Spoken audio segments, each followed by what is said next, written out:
안녕하세요, T3입니다. 오늘은 테슬라 얘기를 해야 하는데요. 근데 그냥 테슬라 얘기가 아닙니다. 지금 테슬라가 조용히 정말 아무도 모르게 뭔가를 짓고 있거든요. 그게 뭔지 알면 여러분 아마 이 회사 진짜 진지하게 준비하고 있었구나 하실 거예요. 오늘 영상 끝까지 보시면 테슬라의 자율주행 사업이 어느 단계까지 와 있는지 전체 그림이 딱 그려질 겁니다. 지금 바로 시작할게요. 구독이랑 알림 설정 아직 안 하신 분들은 지금 눌러주시면 감사하고요. 자, 배경부터 잡고 갑시다. 테슬라가 몇 년째 얘기해온 게 뭐냐면 로보택시예요. 운전자 없이 스스로 달리면서 승객을 태우고 요금을 받는 완전 자율주행 차량 서비스. 이게 테슬라의 CEO 일론 머스크가 수년간 테슬라의 미래 가치는 자동차 판매가 아니라 이 로보택시 플랫폼에서 나온다고 공언해온 사업이에요. 근데 솔직히 말하면 지금까지는 발표와 예고가 많았고 실질적인 인프라가 눈에 보이지는 않았잖아요. 차는 개발 중이고 소프트웨어는 계속 업데이트되고 테스트도 하고 있는 건 알겠는데 진짜 서비스를 하려면 차만 있으면 되나? 라는 의문은 남아 있었죠. 그런데 최근에 그 의문에 대한 답이 나오기 시작했어요. 2026년 4월 17일 슈퍼차저 전문 관찰자로 알려진 트위터 유저 바코알피가 아주 흥미로운 서류를 발굴해냅니다. 테슬라가 미국 애리조나주 이스트 밸리 지역에 두 곳의 충전 시설에 대한 사전 허가를 신청했다는 내용이에요. 그냥 충전 시설이 아니라 비공개, 그러니까 일반인이 쓸 수 없는 전용 슈퍼차저 시설이에요. 허가 서류에 명시된 문구가 Not for public use, 공공 사용 불가입니다. 지금까지 테슬라의 슈퍼차저 네트워크는 기본적으로 오픈 인프라였잖아요. 테슬라 차량 소유자라면 누구나 쓸 수 있고 일부 지역에선 타 브랜드 전기차도 받고 있죠. 그런데 이번에 허가를 신청한 두 곳은 그런 공용 충전소가 아닙니다. 철저하게 테슬라 내부 차량, 즉 자율주행 로보택시 플릿 전용이에요. 위치를 좀 더 자세히 보면요. 첫 번째 부지는 애리조나주 챈들러시 사우스 로즈비어트 애브뉴에 있는 산업단지 부지입니다. 여기에 V4 슈퍼차저를 무려 56기 설치할 계획이에요. 56기가 얼마나 큰 규모냐면 일반적인 공용 슈퍼차저 스테이션이 보통 8기에서 20기 사이라는 걸 감안하면 56기는 거의 대형 충전 허브 수준이에요. 단순히 차 몇 대 충전하려는 게 아니라 대규모 플릿을 동시에 소화할 수 있는 규모죠. 서류에는 이 시설을 지원하기 위해 SRP, 솔트 리버 프로젝트라는 지역 전력 공급 업체에 새 변압기와 스위칭 캐비닛을 설치하고 기존 지하 전선도 업그레이드 할 거라고 나와 있어요. 전력 인프라 자체를 새로 까는 거니까 이건 그냥 주차장에 플러그 꽂는 수준이 아닙니다. 두 번째 부지는 메사시 이스트 메인 스트리트 5349번지의 또 다른 산업단지입니다. 이곳도 똑같이 프라이빗 유지, 비공개 전용 시설로 명시돼 있어요. 두 곳 모두 공공도로나 일반 상업구역에서 멀리 떨어진 산업지역에 위치해 있어서 일반 시민의 접근이나 시선을 의도적으로 차단한 입지예요. 거기다 같은 날 테슬라가 메사시 내 또 다른 위치의 세 번째 부지에 대한 초안도 제출했어요. 이것도 동일하게 사용 목적은 비공개, 위치는 메사 동쪽의 산업지역입니다. 하루에 두 건이 정식 허가 신청과 한 건이 초안 제출이 동시에 이루어진 거예요. 이 지역들이 왜 애리조나냐, 특히 왜 피닉스 이스트 밸리냐 하면 이유가 꽤 분명합니다. 일단 도로 구조가 격자형이에요. 미국 선벨트 지역 특유의 반듯반듯한 바둑판식 도로 레이아웃은 자율주행 시스템이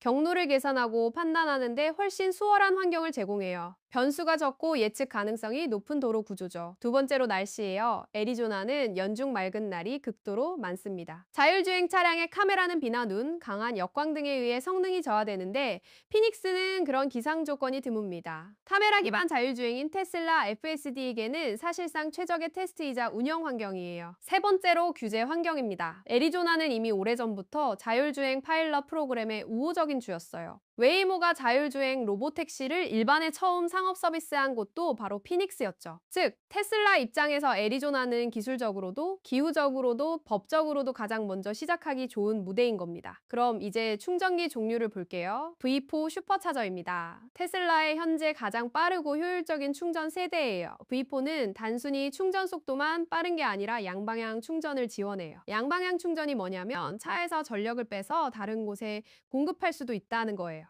그러니까 로보택시들이 새벽 2시나 오전 5시처럼 수요가 적은 시간대에 충전소에 세워져 있으면 그 차들이 역으로 전력망에 전기를 돌려줄 수도 있는 거예요. 이건 차량이 단순한 운송수단을 넘어서 에너지 자원이 되는 개념이에요. 테슬라가 에너지 사업, 즉 파워월이나 메가팩 같은 배터리 저장 솔루션도 운영하는 회사라는 걸 생각하면 이 양방향 충전 기능은 단순한 부가 기능이 아니라 테슬라 전체 생태계를 하나로 연결하는 고리가 될 수 있어요. 그리고 부지가 비공개라는 점이 운영 효율성 측면에서 중요한 의미를 가져요. 공용 충전 스테이션은 항상 예약 충돌이 생겨요.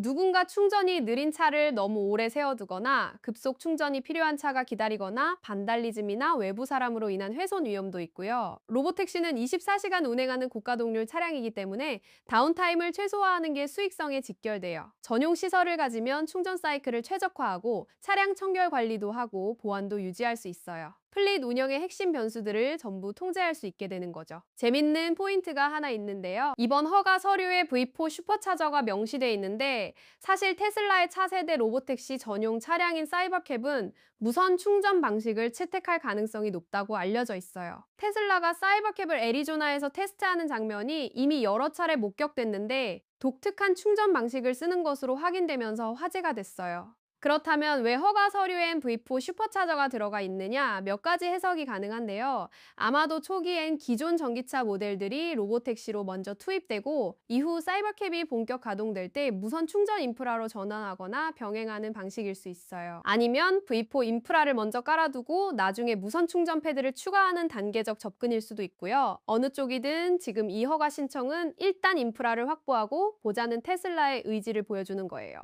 이 타이밍이 중요한 이유를 좀 더 넓은 맥락에서 설명드릴게요. 테슬라는 지금 비감독 FSD, 그러니까 운전자가 아무것도 안 해도 되는 완전 자율주행 하드웨어를 전체 라인업에 롤아웃하고 있어요. 사이버캡이 생산 목표 시점도 점점 구체화되고 있고요. 이 두 가지가 맞물리는 시점이 오면 충전 인프라가 없으면 서비스 자체가 불가능해요. 라이드 헤일링 서비스, 즉 우버나 웨이모 같은 차량 호출 서비스의 역사를 보면 인프라가 항상 병목이었어요. 차는 있는데 충전할 곳이 없어서 운행을 못하는 상황이 생기면 전체 시스템이 마비되죠. 테슬라가 차량 생산과 맞먹는 속도로 전용 충전 인프라를 선제적으로 구축하고 있다는 건 기술적인 문제와 규제 문제가 이미 해결 가능한 수준에 왔다는 내부적 자신감을 드러내는 거예요. 사실 이게 테슬라가 다른 전통 자동차 회사들이나 심지어 기술 기업들과 다른 점이에요. 테슬라는 차량, 충전 에너지, 소프트웨어를 모두 자체적으로 갖고 있어요. 차를 만들고 그 차에 에너지를 공급하는 충전 네트워크도 직접 운영하고